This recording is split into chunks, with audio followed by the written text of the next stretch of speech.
what do you think, you know, triggers this? Because one would think that if you're getting a loan, you're going to get a huge amount of money, you start your own business so that you start getting that money coming in.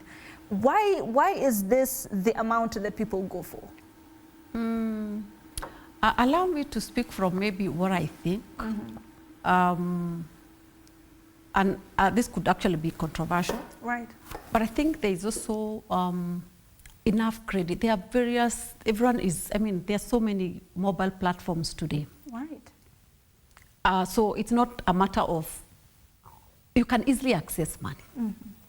It's for you to choose whether I will use this platform or the other platform, or I go to Nyali Capital, or it's really up to you. Right.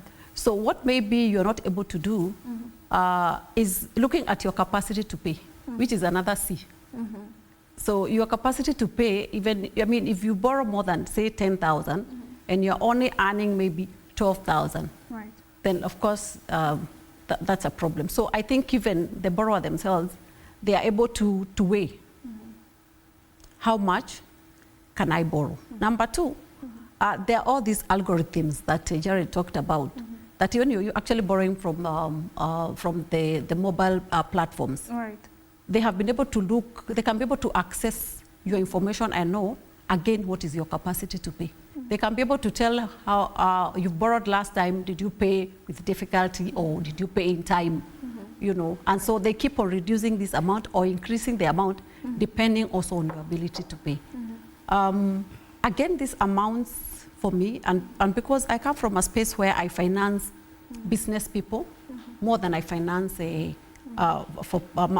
borrowers for personal use. Right. So it's also more of a consumption, like you said earlier.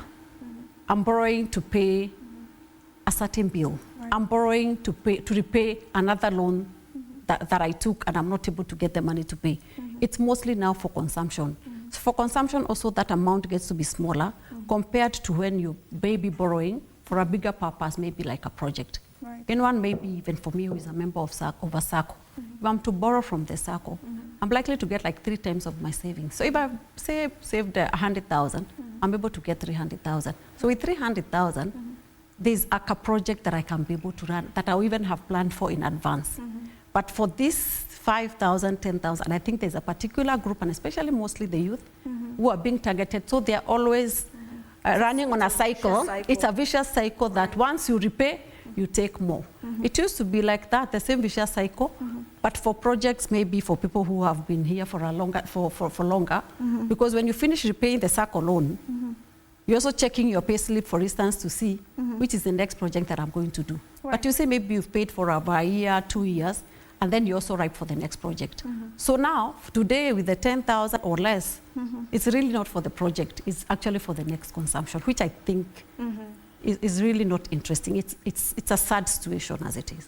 All right. Yeah. Now, of course, you can send in your questions on